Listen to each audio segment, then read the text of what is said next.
Hey guys, Omni here. New Rockstars just put out a breakdown for Season 4 of Stranger Things, so I thought it'd be fun to check it out. I know we just posted a little video of me reacting to some of the cast and crew doing a Wired interview, so go check that out if you haven't. If you haven't seen my reactions, check those out. We got Seasons 1 through 4 all up in the last 2 months. It's all there for you guys to consume.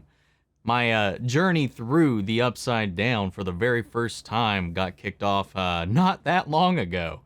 And it's been quite a wild ride, man. So I thought it'd be fun to just kind of continue the theme and see what we found here. Now, it's not Eric. I'm not actually sure who this is, to be honest. I haven't seen this face before.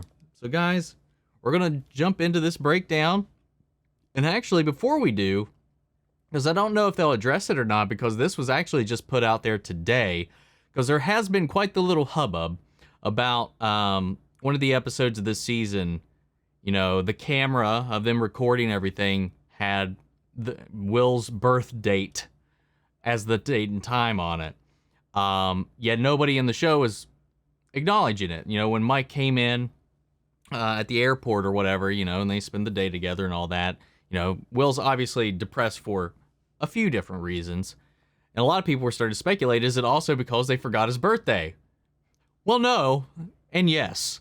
That was not the intent, as the creators and the writers themselves forgot Will's birthday. So it's kind of an ironic twist of fate for it to happen when they set it up like that in the shot. But that was not intentional. It was a blunder on their part, and they are owning it. So right now it's funny because they're debating on whether or not to just kind of roll with it as a mistake or maybe try to rework that into the story somehow moving forward.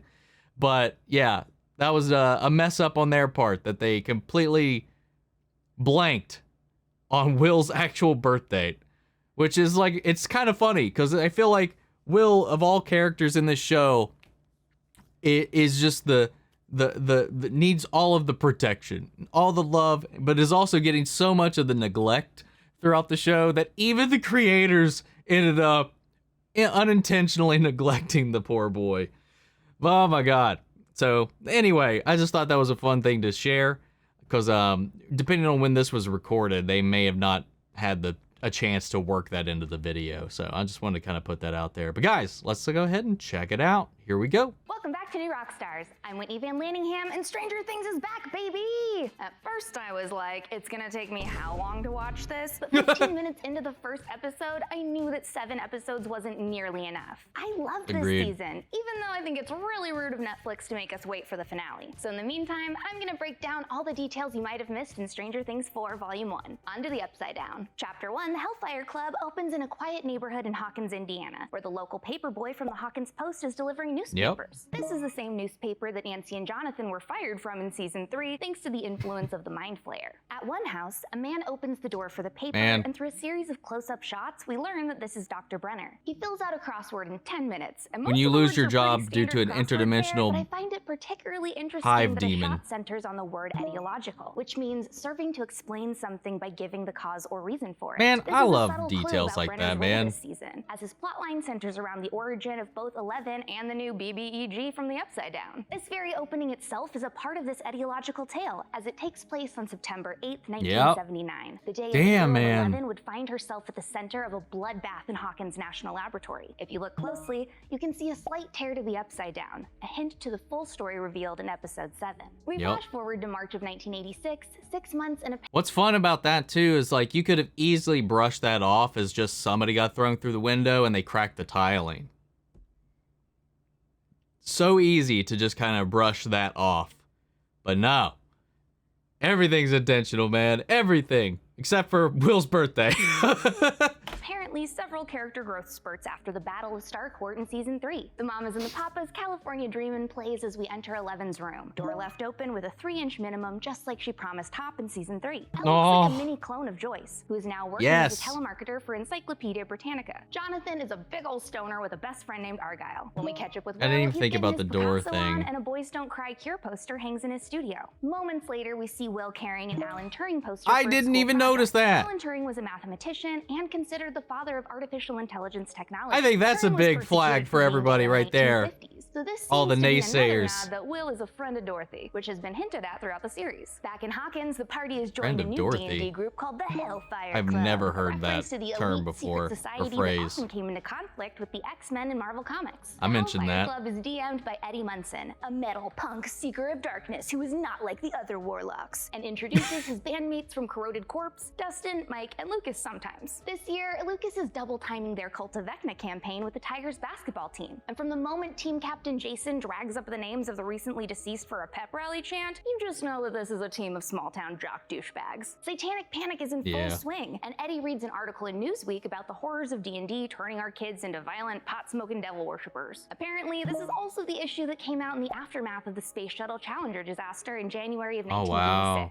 As he reads, I was a teenage werewolf by the Cramps plays in the background. When Destin calls Steve to see if he can sub to their game, the phone booth he uses at Hawkins High has graffiti that reads, "E.T. phone home," and "Give me head until I'm dead." The latter being a crude expression worn on a t-shirt by the character Booger in '84's Revenge of the Nerds. Robin and Steve's friendship is still going strong, and they have an impassioned conversation about boobies, where Steve references the iconic Phoebe Cates scene from Fast Times at Ridgemont High that happens 53 minutes and 5 seconds into the film. Max, on the other hand, is really struggling in the aftermath of Billy's death. Not only is baby girl listening to Running Up That Hill by Kate Bush on repeat, she's been seeing the school guidance counselor, Miss Kelly, for her recurring nightmares, headaches, and depression. She's not the only student seeing Miss Kelly for these symptoms, however. Cheerleader Chrissy Cunningham, basketball Jason's girlfriend, is suffering from waking nightmares where a monster appears to her, mimicking her mother and reinforcing her eating disorder. The same way that this creature imitates your worst fears and deepest trauma is drawn from several classic 80s horror flicks: It, Nightmare on Elm Street, and Evil Dead.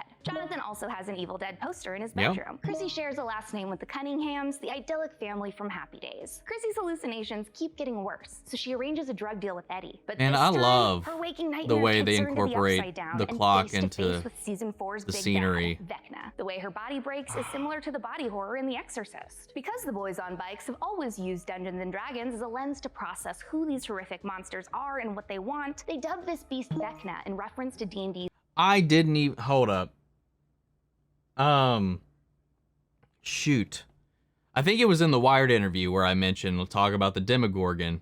I made just an off the cuff remark and was like, you know, thank goodness they used they created their own design and not the actual D&D design.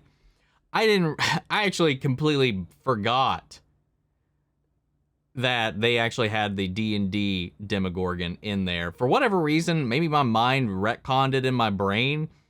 I just imagined they had a little Stranger Things Demogorgon piece. But no, they actually had the legitimate thing. I don't know. Stupid detail to pull out. Just pretty much just made myself sound fucking stupider by putting that out there. But hey guys, I can gloat when I can, but I will take the punches when it's deserved.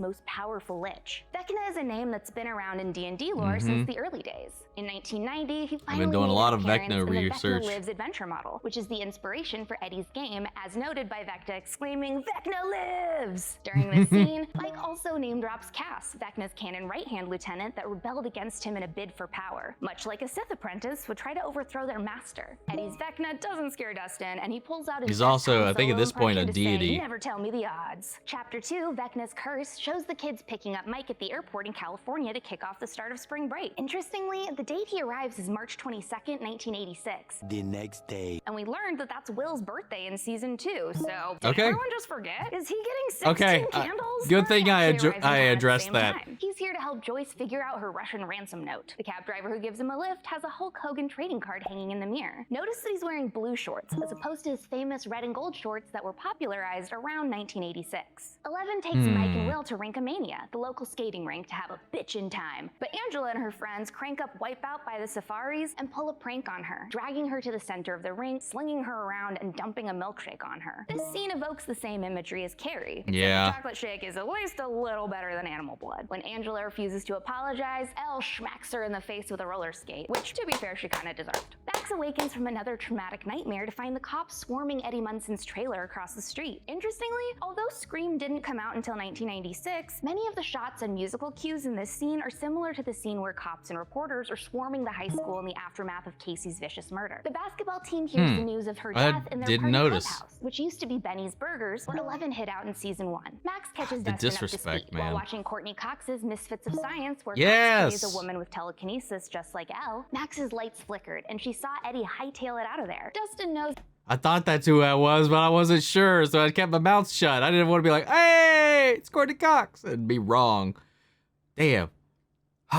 Sometimes I should open my mouth. But anyway, the Benny thing, man, that's still one of those scenes that lingers with me, because he was just such a nice dude, taking her in, feeding her and all that stuff, and it just got him killed, man. That there's no way Eddie could have killed someone, and they decide to find him before the cops or even the basketball team do. The Hellfires stop at the video store to add Robin and Steve to their quest. Shit, there's a Freddy pop-up in the back. Entire video if I just listed out every single VHS case inside a family video. So let's focus on the prominently featured movies in these scenes. There's a cutout of Eddie Murphy from Beverly Hills Cop, a girl rents Dr. Zhivago, there's a poster for The Man with One Red Shoe, another for Raiders of the Lost Ark, I saw that one. Krueger cutout, a National Lampoon's European Vacation cutout, a Teen Wolf poster, a Gremlins cutout, and a Last Dragon poster that hints at the martial arts shenanigans to come. They actually find Reefer Rick's address where Eddie is hiding by checking out his rental history composed so much nightmare love flicks like Fast Times and Cheech and Chong. When Nancy talks to Wayne Munson, Eddie's uncle, he tells her the story of Victor Creel, a serial killer who committed identical murders to these, and compares him to Michael Myers from Halloween. When Nancy's friend from the school paper, Fred, is killed, we see Vecna plugged into his tentacly charging station in a large creepy house in the Upside Down, a nod to Hellraiser. In Chapter 3, The Monster and the Superhero, the Hellfires make some headway. Nancy and Robin find an article linking Creel's murders to a demon. Max breaks into the guidance counselor's office to research the other victims and realizes she has similar symptoms to those who died. Dustin references the Watergate scandal, which happened during Nixon's presidential run, as Max searches for the files. Two of the files, labeled John Bonacourse and Ray Brown, are names of members on the Stranger Things production crew. When the Tigers show up to Corroded Corpse's band practice, their garage is exploding with metal references. We've got Iron Maiden, Black Sabbath, Motorhead, and the band's own sick as hell poster. Back in California, Joyce and Murray leave for Alaska. But even though Jonathan offers to take the kids to see Police Academy 3, Eleven pushes Mike away when he tries to talk to her about the skate attack. In her room, you can see a poster for the 1877 film For the Love of Benji, a retro Coke clock, a flag from Dynamite Falls Adventure Golf, and the National Guard's official recruitment poster from 1972, which I suspect used to belong to Hopper, along with what looks like his old police badge hanging on her wall. Before the police show up to arrest Elle for assault, Jonathan and Will are watching the animated Ewok series. Chapter 4, Dear Billy, opens with Jonathan, Will, and Mike speaking with the agent sent to protect them by Owens. John refers to them as Ponch and John, the two main characters from Chips. Mike receives a goodbye note from Elle, telling him she's gone off to become a superhero again, but she signs it from because psionic powers do not make her exempt from acting like a dramatic teenage girl. In Will's room, you can see posters for Jaws and the Little Shop of Horrors musical, and the board game Payday. Luckily, the boys call Argyle for a ride, and he shows up blasting Past the Duchy by Musical Youth just in time to save them from a military shootout in their home. This scene was wild. Erica greets Jason at the door and confirms his suspicions that Lucas is working with the Hellfire Club. In her room, you can see a My Little Pony poster, and she tells Jason that if she has to keep covering for her brother, Lucas is gonna owe her an NES system with Duck Hunt, which was released in 1984. While Nancy and Robin get ready to go undercover at the Penhurst Mental Hospital, Robin points out that Nance has a sweet Tom Cruise poster. Top Gun wasn't released until later on in 1986, so her crush must have come from Risky Business.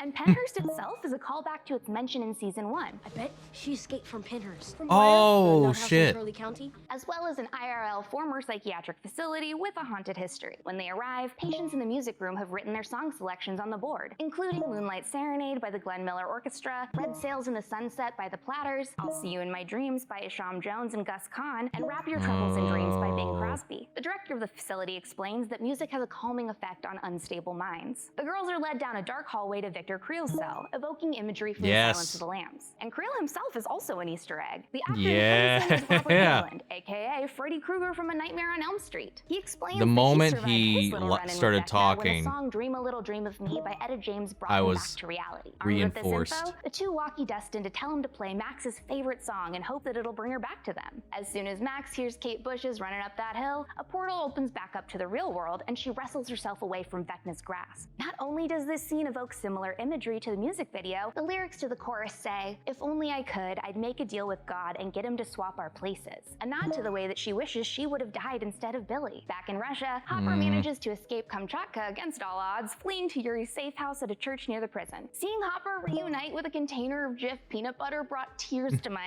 eyes, and so did that banging poster of Elvira. In Chapter 5, The Nina Project, the boys find a hidden note inside of a pen that gives them a number to call to warn Eleven that the government is after her. The number is 202-968-6161, and if you give it a ring, you can hear the same dial-up modem tone that the boys heard. Will says that it reminds him of War Games, a 70s techno sci-fi thriller about a hacker who accidentally accesses an American supercomputer programmed to simulate and execute war against the Soviets. Eleven is taken to a secret underground lab. Although Owens tries to butter her up by telling her that the scientists there think of her as Madonna, it's quickly revealed that Dr. Brenner, aka Papa, is behind all of this. The scar on his face is a reminder of the last time we saw him encounter the Demogorgon in Season 1. Brenner and Owens have built a machine. I don't know how he got out of that with Natalia, just that scar. 1786 opera of the same name, about a girl who loses all of her memories after her lover dies in a duel. The Nina is supposed to work by walking Eleven through her childhood memories in order to restore her lost powers. And forgive me if I say this wrong, but Quan de la Vienne Ami Reviendra Vitalarak plays. It plays again at the end of the episode when Elle briefly gets her powers back. The Duffer Brothers also chose the name Nina in reference to Nina Kulagina, a Soviet woman who claimed to have telekinesis, and her claims allegedly started the psychic arms race, launching the US's research into psionic abilities. The orderly that Elle speaks to in the Rainbow Room's character design is only one black bowler hat away from matching Alexander DeLarge from Clockwork Orange. As she's put through the ringer with Firestarter as challenges to her psyche, he's seemingly her only friend inside of the lab. As Yuri's plane takes off and Joyce pleads for her life, Travelin' Man by Ricky Nelson starts to play in sharp juxtaposition to their bleak, snowy journey. Murray uses his newfound karate skills and kicks ass midair, quoting Okinawan martial artist Choshin Shibana when he says his mantra, "My fingers are like arrows, my arms like iron, my feet like spears." Shibana developed the Shoin Ryu fighting style in 1928. The plane crashes, but all three survive. In the Wheelers' basement, you can see the game Simon on the table when Nancy answers Eddie's call for a food supply drop. Max draws what she remembers from the Upside Down, and Nancy fits the pieces together to form Victor Creel's house. Dustin points out that Max may have infiltrated Vecna's mind in the same way he infiltrated hers, and references Freddy Krueger's boiler room, where Freddy took his victims just before killing them. When Steve goes for a flashlight at the house, Gotta love Dustin's it, man. adorned in a Slimer pin from Ghostbusters and a patch from Camp Nowhere where he met Susie last season. And you gotta love a kid who can quote Sherlock Holmes, which leads me to believe that Dustin is also a fan of Jeremy Brett's TV role as the famous detective that began airing in '84. The Hellfires figure out that the lights are flickering in the same way that the Byers were in Season 1, and conclude Vecna is with them just on the other side. In an homage to Reservoir Dogs, the Tigers show up at Eddie's decked out in suits after Chrissy's funeral, hoping to beat his ass for her murder. Nice. The SpaghettiOs Eddie cooked earlier betray him, and Jason and Patrick swim after him as he tries to escape Lover's Lake on a broken boat. As the lights flicker at the Creel house, Vecna possesses and kills Patrick. In Chapter 6, The Dive, the Hellfires get a walkie from Eddie, who tells them he's hiding at the local makeout spot, Skull Rock. On their way, Dustin's compass isn't working, and he realizes that this must mean that a gate to the Upside Down is nearby. In this ep, he's wearing a 1986 Crafts Furry Banjo Tournament shirt from Vermont. The gang asks Eddie to join them now that they understand how Vecna attacks, and he references Lord of the Rings in his response. I say you're asking me to follow you into Mordor. But, the Shire is burning. So Mordor it is. When Steve is pulled in through the gate to the Upside Down, the monsters that Love attack it. him are likely Sturges, mosquito bat hybrid beasts from D&D lore. In Utah, the boys arrive at Susie's house, which is filled with her fundamentalist brothers and sisters. One of her sisters quotes Shakespeare's Henry IV as she sword fights, saying, "You starveling, you elf skin, you dried neat's tongue." This is my kind of party. And I'm guessing that this director fancies himself a young Todd Browning, the director of 1931's Dracula. On the timeout board, you can see that Susie has one strike against her from when she helped change Dustin's grades in episode 1. As the dudes explain what that's they a need good her help with, detail. you can see that Susie has a flag from Brigham Young University, Wizard of Oz, and the Muppet movie, a couple of Raggedy Ann dolls, and obviously a framed photo of Jesus. This house has a whole lot of Jesus. this. The software Susie's computer uses is Amigo Workbench, which would have been a recent upgrade for them, as it was released in 1985. She also has to explain to Jonathan what the internet is. Susie finds that a call came from a computer in Nevada and prints out the coordinates. In Russia, Hopper prepares to fight the Demogorgon as punishment for his escape attempt. He steals vodka and a lighter from one of the guards and tells Antonov that he's going to try to scare it with fire, a tactic we learned in season 2. While playing hospital-grade Plinko, the orderly tells 11 a rumor about a boy called One, who was more powerful than any of the other students. He was able to unlock his powers by summoning a strong, unhappy memory, and 11 uses this tip to win a fight against her bully, 2. Unfortunately, 2 and his cronies isolate Elle in the rainbow room, shut the cameras off, and start tossing her around the room with their minds. And now we understand why what happened at Rinkomania was extra shitty for her, and why she felt like her boyfriend didn't understand what she's been through, despite Mike being bullied himself. When she emerges from Nina, she's fully convinced that she was the one responsible for the deaths at Hawkins' lab that day. Chapter 7, The Massacre at Hawkins' lab, begins with Steve fighting for his life as those Sturges deliver like at least 20 HP of damage before Nancy, Robin, and Eddie dive in to save him. He decapitates the bat, and Eddie comments that it was a metal-as-heck Ozzy Osbourne-style move. I mean, that was a real Aussie move you pulled back there. At Nancy's upside-down house, they don't find any weapons, but they do find her diary, dated November 6, 1983, aka the day of the vanishing of Will Byers, and the day that 11 opened the gate in Hawkins. She realizes that the upside-down made a copy of Hawkins that day, and everything there is frozen in time. At Kamchatka, Murray once again flawlessly impersonates a Russian comrade just like he did in season 3, and they're led to the Demogorgon arena. Hopper staves the monster off with fire, and he and Antonov are able to escape. On the other side, he greets Joyce with even more love in his eyes than when he tasted that peanut butter. Back in Hawkins, Dustin, Lucas, and Max are being grilled by the cops, and their parents about the Hellfire Club. After Erica makes fun of them, "What is this, gun smoke? The stupid and the ugly?" in a sick burn referencing the good, the bad, and the ugly, she demands that they fill her in as she sips from a Minute Maid juice box. Her questions help Dustin realize Vecna's true motive. She raises an essential question. To establish psychic connections with his victims in order to tear multiple gates to the Upside Down open. Steve realizes that he can hear the others through the Upside Down, so they try to make contact. Like we've By seen interacting before. with a glittering red electric mist, they flash Morse code for SOS, similar to the way that Will made contact with Joyce via Christmas lights in season 1. Lucas steals Holly's light bright, but don't worry, Teddy Ruxpin and Grubby will keep her company. They use it to communicate with the others in the Upside Down, and Dustin dubs the gate at Lover's Lake Watergate, explaining that there are multiple gates open at each murder site. The boys on bikes are back in action, even if 2 of them are girls, as they race to Eddie's Upside Down trailer. The kids in Hawkins bust open the gate, and the teens have to climb upwards in order to drop back down into the real world. Although Eddie and Robin make it out safely, Nancy is possessed by Vecna as she climbs. She falls into the swimming pool where Barb was killed, and Slug Barb even makes a cameo. At the lab, 11 is back in her memory of the day when Brenner challenged her to crush a Coke can with her mind, which we saw her flash back to in season 1 after seeing an ad on TV. This time, however, she can't do it. Brenner explains that she's regressing and encourages her to go through one final memory in order to see the full picture of who she is as a person. Ella isn't a superhero or a monster because the world isn't black and white. She's a whole person with good and bad inside of her. Elle suits up in her sensory deprivation tank suit one last time, and Brenner fires up the Nina with video footage from September 8th, 1979. The orderly convinces 11 to escape, and she offers to free him from the chip in his neck so that he can come with her. The chip is called Soteria, named for the Greek goddess of safety and deliverance. This is actually a hint that the chip is what's protecting everyone else from his dangerous powers. As soon as he's freed, he attacks the guards and reveals his 001 tattoo to Elle. Dun dun dun, he was one License all to the kill. time. And also apparently the son of Victor Creel. He tells 11 his side of the story while Nancy explores the memory of his home in the Upside Down. One explains that he feels that each human life is just a weaker copy of the previous, which it turns out is exactly why 11 was born. Brenner wanted to recreate one, but less powerful and easier to control, which is why he started the program. His speech actually reminds me of Tyler Durden's complaint that everything is a copy of a copy of a copy from Fight Club. We learn Elle defeated One, summoning the power of love to blast his ass into the next dimension and open up the first gate to the Upside Down. He disintegrates like the Demogorgon she kills at the end of season 1, and as he falls through the sky, he's shocked with red lightning that distorts his body. But even those gnarly tentacles can't hide his 001 tattoo,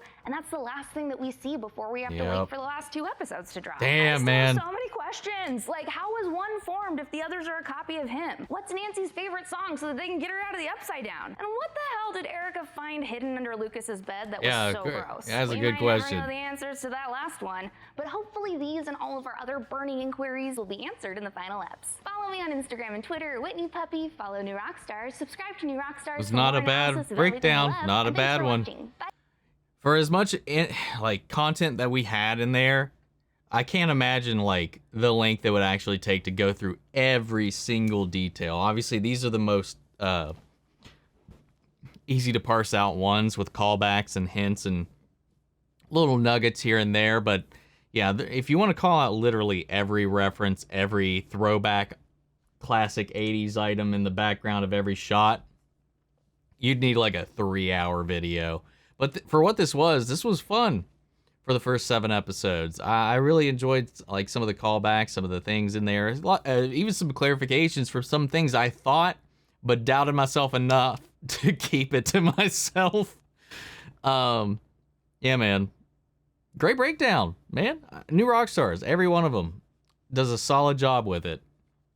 So, guys, what about you? Do you notice anything that was not covered in this video? If so, leave it in the comments. I'd love to know. I'd love to hear some of the things that you guys caught, witnessed, and experienced throughout the journey with us on this ride through Hawkins and the Upside Down. Guys, that's all I got for this one, so sound off the comments. Let me know your thoughts down below. We'll carry on the conversation after the video. Feel free to join us in our Discord. We could talk about it there as well. Links to that and all my socials are down below. Before we go, I want to shout out our channel legends, Manny Scher, Ryan Karen, Jason Coleman, Philly Vane, Yori Korskov, Margaret Grace, Mary Bradley, Melita, and Robert Anguiano. Thank you guys so much for your continued support. But that's it for this video, guys, and I'll see you all in the next one.